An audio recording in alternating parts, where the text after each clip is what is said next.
I accepted to talk on this topic for two reasons. One is we have a notion of nationalism always associated with elite, educated, slightly enlightened. We somehow assume that nationalism is linked to an ideology.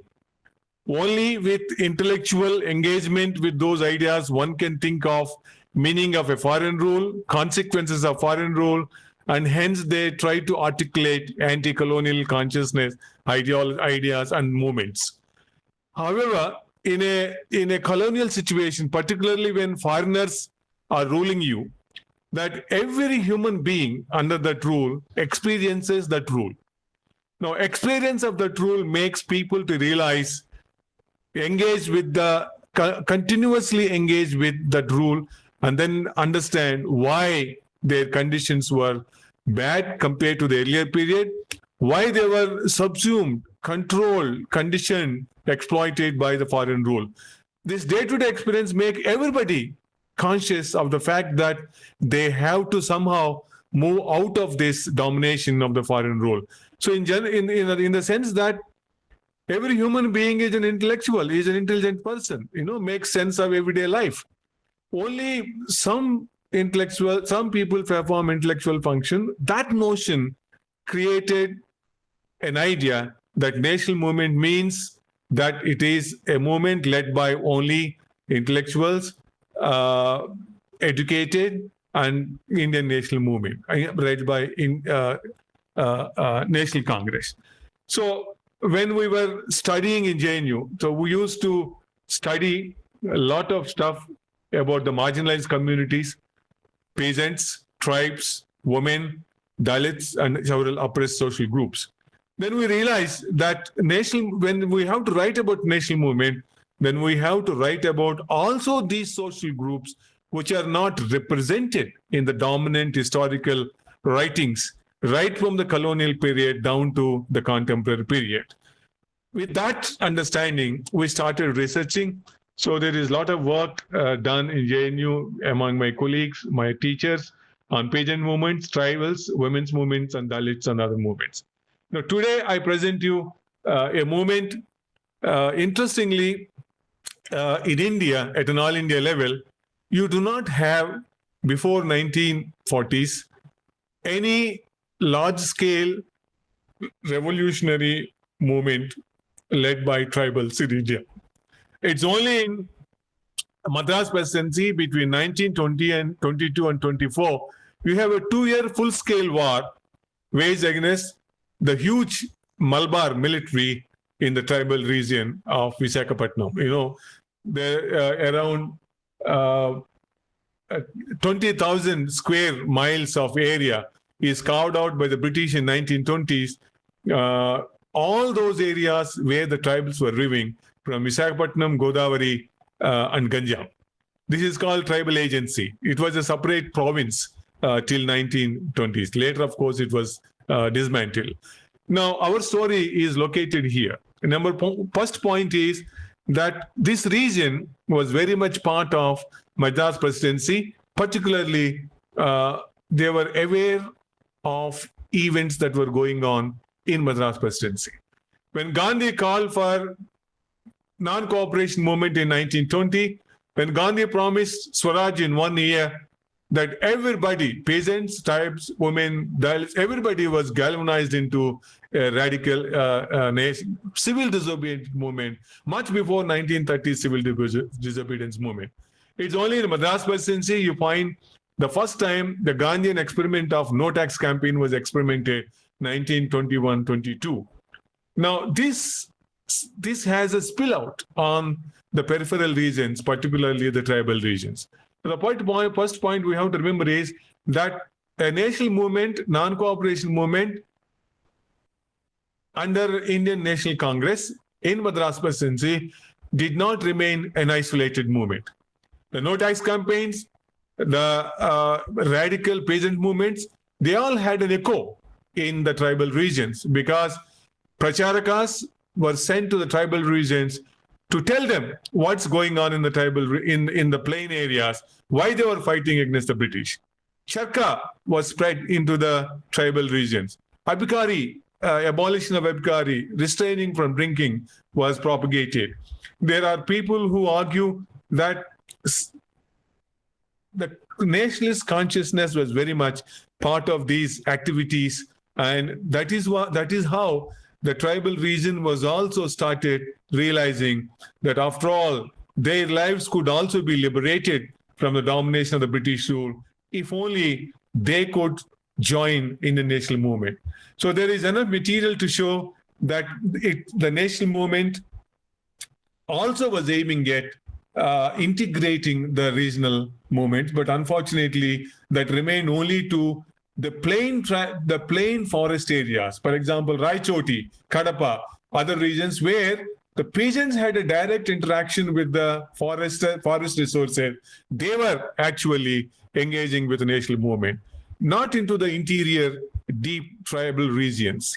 So it is with this background we must approach understanding of Allur Sitaram Raju's tribal revolt in Rampa and Gudem region. Now, having said that, laid the foundation, let me move on to the actual movement that it was started.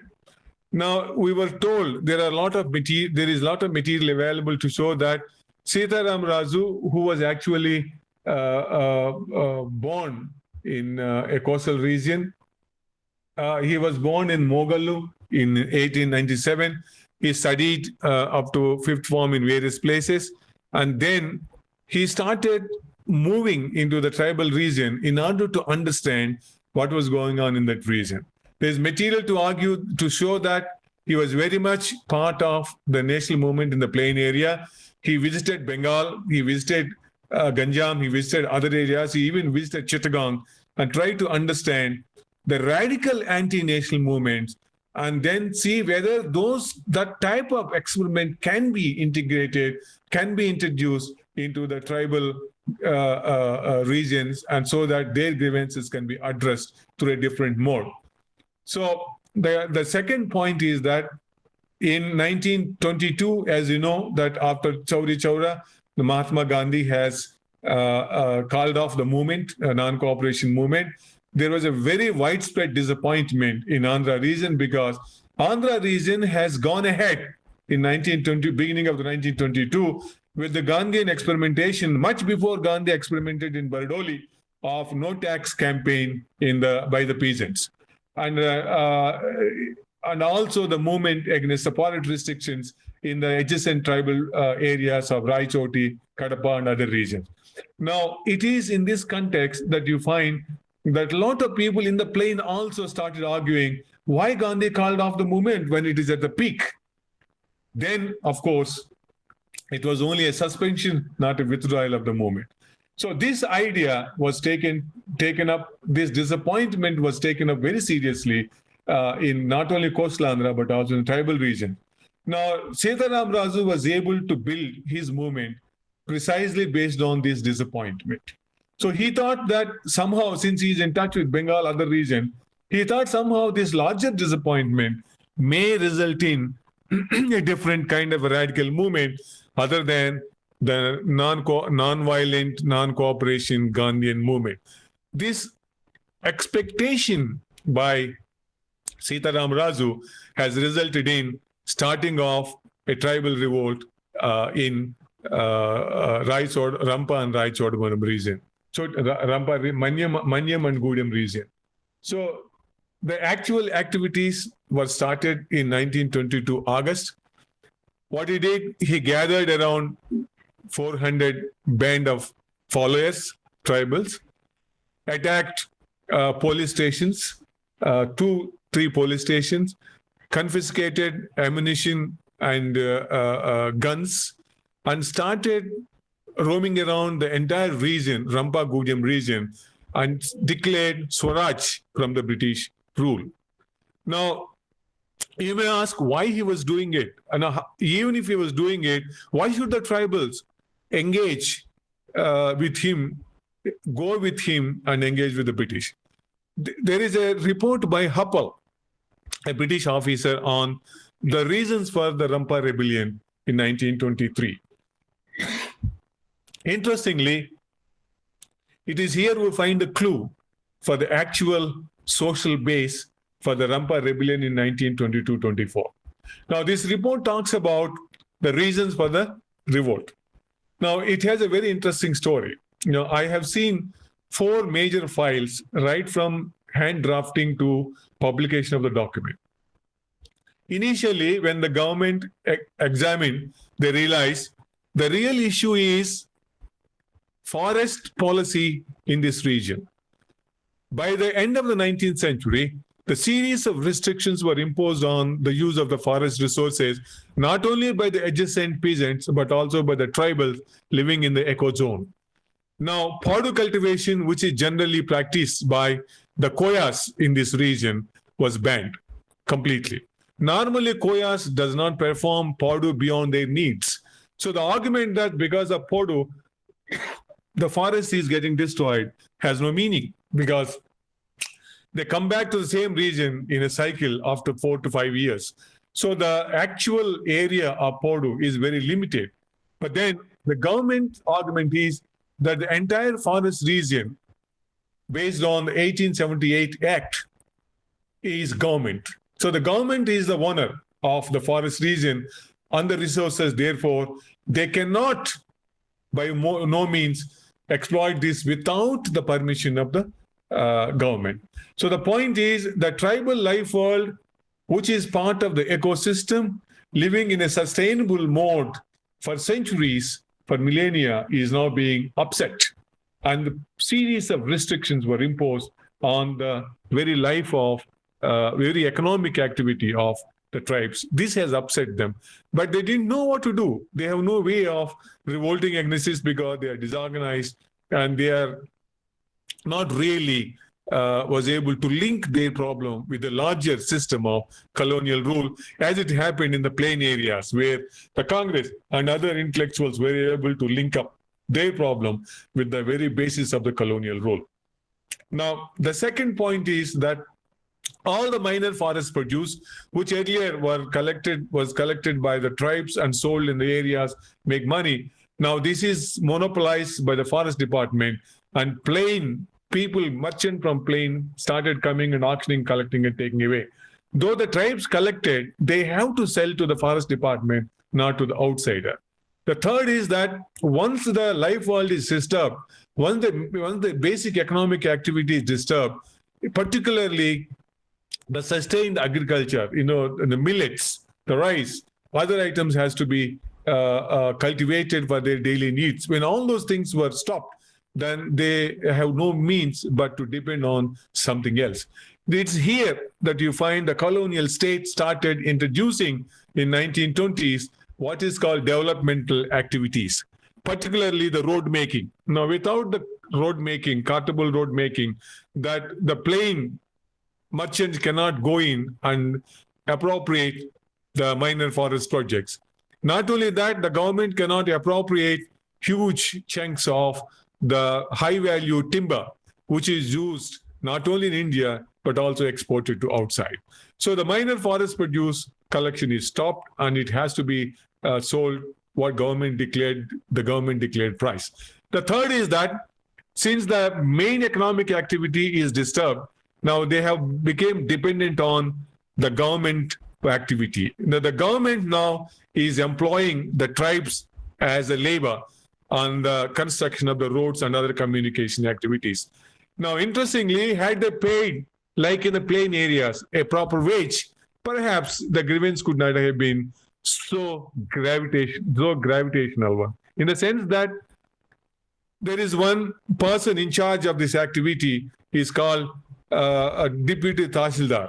Now, this deputy tahsildar, Bastian, has started using the tribal labor as a vetti. Vetti means free labor. Now, they were forced to perform free labor on the developmental road activities. And if they refuse, they were beaten. On the wounds, they applied vara, that is chili. And the kind of atrocities described in the Huppel report is staggering. The last point, important point, is that any community which is deprived of the traditional environmental mooring naturally hopes to get back to that mooring and lifestyle. So British system of the forest policies and the colonial road did not allow them to do it. Now, when I looked at all the things, causation that was built, when the Huppel report was published, the Huppel report talked about very interesting thing, because this movement, this revolt has to be delegitimized. This revolt cannot be accepted as a legitimate revolt. So what they did, the causation was built in a very beautiful way. Now the Huppel says, Sitaram Raju, being a Kshatriya, moved into the region for his own selfish benefits, initiated or encouraged the ignorant tribes to revolt against the British. Otherwise, they are not interested in. This Kshatriya tradition of Sitaram Raju is making him to revolt. Otherwise, there is no legitimate grievance for the revolt, which was waged for 2 years against the Malabar police military. The second point, the argument is that tribals are also so ignorant, they are always prone to violence. So this inherent tendency of the tribes to be prone to violence has added to the longing of Sitaram Raju because of Kshatriya tradition to wage a war. Interestingly, the contemporary colonial historiography and also the latest historiography also take this causation at a face value and argue, yeah, there is no legitimate reason for this revolt. It's only Sitaram Raju because of Kshatriya tradition who has initiated.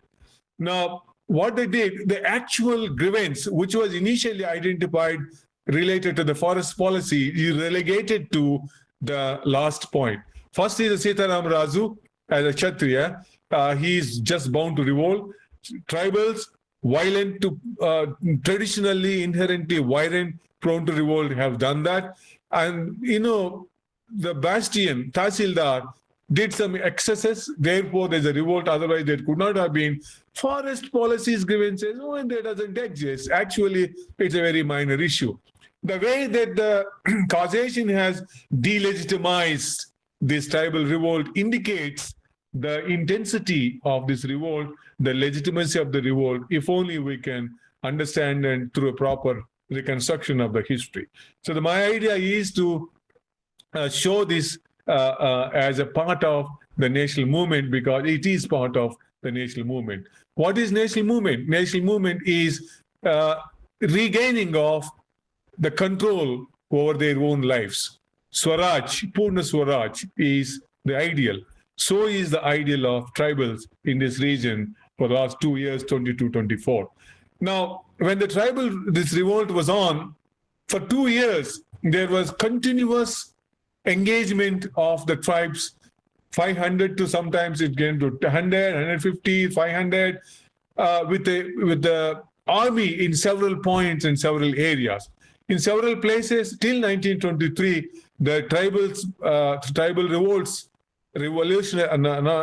revolters made a very interesting victories. British has suffered terribly. In order to suppress, the British has introduced, like in the plain areas, about the peasant movement. When peasant movements on the upward swing, they initiated a very interesting repressive policy of confiscating the land of the peasants and then selling it off, assuming that if their life world is gone, they will come back to the British fold, become anti-national. Similar tendencies, similar things were used here. They identified all those villages who were sympathetic to, majority of the villages, to Sitaram Raju's cause and the tribal revolt. They have imposed what is called punitive fines under Police Act. Now, these punitive fines were collected for almost a year, thousands and thousands of rupees, on the ground that the people are not giving information about the rebels and their movements in this region, Rampa, Gudam region. Therefore, they have to pay the punishment. Now, this punitive tax is meant to give salaries and maintenance money for the military. So you can imagine the repression that carried on for 1 year. Still, the movement continued until the Sitaram Raju was caught on 7th May 1924. The movement continued, and there was a continuous skirmishes, engagements between the military and the tribal revolts.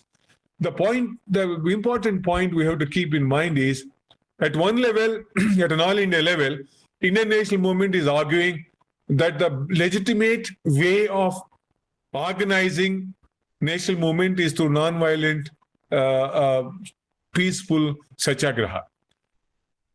The violence, the Mahatma Gandhi and major sections of Indian national movement has argued, will not give the necessary results. It leads to repression and demoralization. Therefore, the people have to, with atmasakti, with self-restraint, with satyagraha, with self-sacrifice, have to mobilize their inner energy and meet the brute force with peace. And only then the legitimacy of the peaceful revolution, peaceful movement can establish itself. And the repressive aspect, uncivilizing aspect of the British rule will be exposed to the largest sections of the society. So the legitimacy of the Indian national movement, therefore, will have to get from this non-violent satyagraha. Therefore, when 2 years there was a literal engagement with the military in the tribal region under Sitaram Raju's leadership in Rampa and Gudem, the plain nationalists looked at it as something aberration, and there are a lot of newspapers who even argued when this movement will be suppressed. So instead of being sympathetic to the movement, instead of understanding that their grievances, like the legitimacy of their grievances in the plain areas, even the tribal grievances were also legitimate. Therefore, like in the plain areas, they were revolting, these can also revolt. The only disagreement is about the means of struggle. While the means of struggle is non-violent satyagraha in the plain, in the tribal region, it was a military war. It was a war, literal military engagement. And hence, there was no sympathetic response from the plain regions. However, in Eluru and certain regions, there are some nationalists who argued, who helped these rebellions with food, with money, with other things. Particularly until the killing of Sitaram Raju. The Sitaram Raju was captured by the military and he was shot dead. But later they said, it was capturing and shooting. But late in the 1930s, a photograph was released where it shows he was actually shot dead without a trial. So Sitaram Raju is supposed to have demanded from the British he should be treated as a war criminal, and therefore there should be a trial. Instead, he was shot dead. So the most repressive element of the British state was at its height when he was shot dead. With that, several of the rebel leaders like Gantam Dora, Agidora, Gam Maladora, several leaders, particularly in the Grampa Gudem region, was caught. Some were killed, some were prosecuted, some were sent to Andaman jail. Now, when this movement was suppressed till 1925, British was in a dilemma.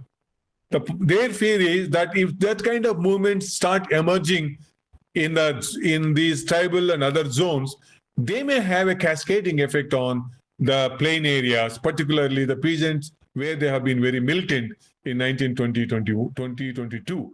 So with that, they initiated a series of administrative measures. One of the measures is they dismantled the tribal agency region and divided it major with 3 districts, Godavari, Ganjam and Visakhapatnam districts. Idea is by dismantling, they will disfigure the unity of the tribes and therefore they can be easily controlled. Now, having said that, my concluding part is that we must, when we study history, particularly when we study Indian national movement, this being the 75th year of celebration of India's independence, we must engage with all those social movements conducted in the regions which are not the plain regions, urban regions. Second, all those social groups which engaged with the British in their respective ways, they may be simply abstaining from paying tax. They may be attack on certain officers. They may be, revolts like Sitaram Rao's revolt, a military war, a kind of a serious war with the British. There may be a widespread non-violent movement. Whatever is the form of the movement, we must recognize that all the social groups engaged with the British for getting back their freedom, for getting back control over their own lives and life world, for getting what is called Purna Swaraj, must be addressed and integrated into the larger picture of Indian national movement. In particular, tribes, Dalits, and women's issues somehow still need to be researched much more and integrated into the larger picture of urban-based anti-colonial struggles or the struggles for India's independence in India, right from the 1880s to 1947. With that in view, I have made a small presentation. I hope it made sense. For details, I request Dr. Rajagopal to circulate the paper where I have a lot of details.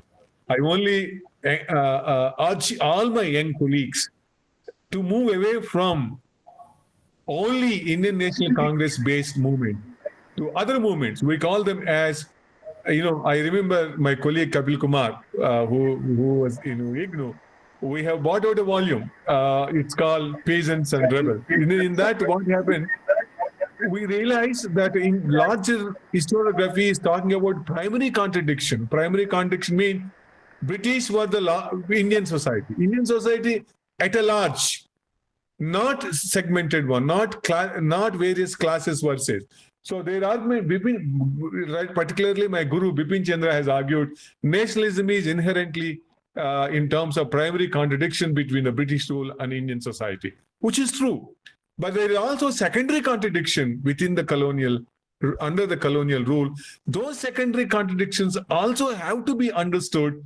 Struggles to addressing those secondary contradictions must also be studied and integrated with the larger picture of the Indian national movement, which largely based on primary contradiction. Struggle of women's liberation within the patriarchal family, Dalits going against untouchability and for their own life world, tribes trying to regain their control over the traditional life world. There are several aspects of the secondary contradiction which need to be studied. I hope you all will be engaged with such studies. Thank you very much.